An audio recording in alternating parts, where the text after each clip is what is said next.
देखते हैं बच्चों मेंटल मैथ कक्षा 6 के अगले भाग की तरफ। मैं हूं हरी सर और आप देख रहे हैं मेरा YouTube channel maths with Hari sir.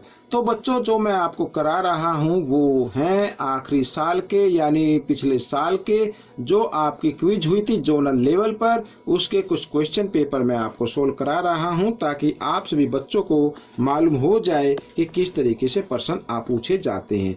तो यहाँ पर भी देखो प्रश्न नंबर हम करने वाले हैं 21 से। अब देखो बिल्कुल आसान है कक्षा 6 का ये। अब देखो लिखा यदि रेखा एन, ये एन रेखा है, एल और एम पर लंब हो, ठीक है ना, ये एन रेखा है, एल और एम पर लंब हो तो एल तथा एम एक दूसरे से किस प्रकार संबंधित है। बच्चों एक चीज याद रखना, अगर एक रेखा दो रेखा पर या तीन रेखाओं पर या चार रेखा पर वही रेखा लंब होती है तो इसका मतलब वो क्या होती है, समांतर रेखाएं होती हैं। तो यहाँ पर एल समांतर होंगी एम की, तो ये समांतर का निशान होता है, ठीक है। तो आप चाहे ऐसे भी लिख सकते हैं एल समांतर, यहाँ पर एल समांतर एम, ठीक है, इस तरीके से भी लिख सकते हैं। आइए अगला प्रश्न कर लेते हैं यहाँ पर। अब बच्चों देखो लिखा है भुजा पी आर के सम्मुख कोण बताओ। अब पी आर ये हो गया, ये है ना, इसके सामने वाला ही सम्मुख कोण होता है तो यहाँ पर इसके सम्मुख कोण बनता है एस, ठीक है बच्चों, ये आ गया। वो इसका पूरा नाम देना चाहो तो पूरा नाम दे सकते हो या लिख के, इसको बीच में रखना है, बस आपको ये याद रखना है। पी एस आर लिखो या आर एस पी लिखो, एक ही बात है, इसको बीच में रखना है पी एस आर, ठीक है, इस तरीके से।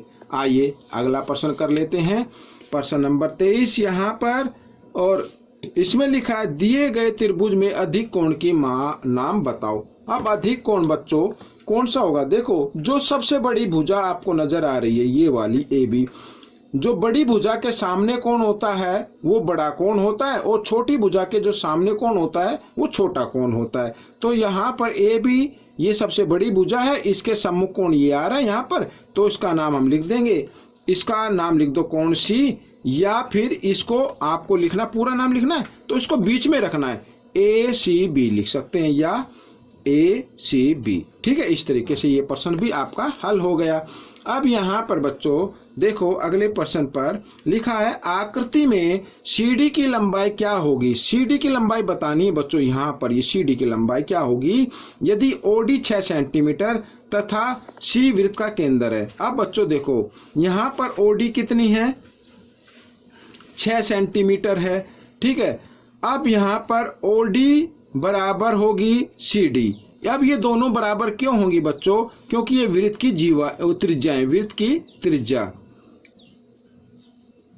वृत्त की त्रिज्या क्या होती है, बराबर होती है बच्चों, ठीक है। तो ये वृत्त की त्रिज्या बराबर है तो ओडी बराबर होगी सीडी के, तो इसका मतलब सीडी भी क्या होगी यहाँ पर 6 सेंटीमीटर होगी, ठीक है। सीडी की लंबाई क्या होगी 6 सेंटीमीटर आ जाएगी, ठीक है, सीडी के ही पूछा था।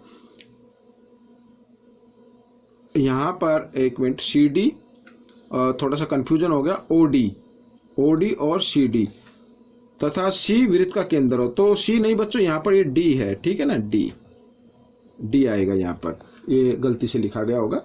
तो आइए अगला प्रश्न हल कर लेते। चित्र में न्यून कोण की माप बताओ। न्यून कोण, अब देखो इसमें, अब ये तो कोई त्रिभुज नहीं है तो न्यून कोण जो 90 डिग्री से कम होता है, अगर हम यहाँ पर इस तरीके से करें तो ये तो 90 का बन जाएगा सीधा, और न्यून कोण तो देखो इधर तो ये यहाँ पे बना है तो ये तो न्यून कोण होगा नहीं, ये न्यून कोण होगा, ठीक है ना, इसका नाम होगा सी ए डी या डी ए सी। तो न्यून कोण कौन सा हो जाएगा, डी ए सी, यानी इसको हमें बीच में रखना है, ठीक है। ए नहीं लिखेंगे इसमें क्योंकि ए इधर भी लगता है और इस साइड भी लगता है, ठीक है। तो बच्चों ये प्रश्न आपका हल हो गया, ये पार्ट भी हल हो गया।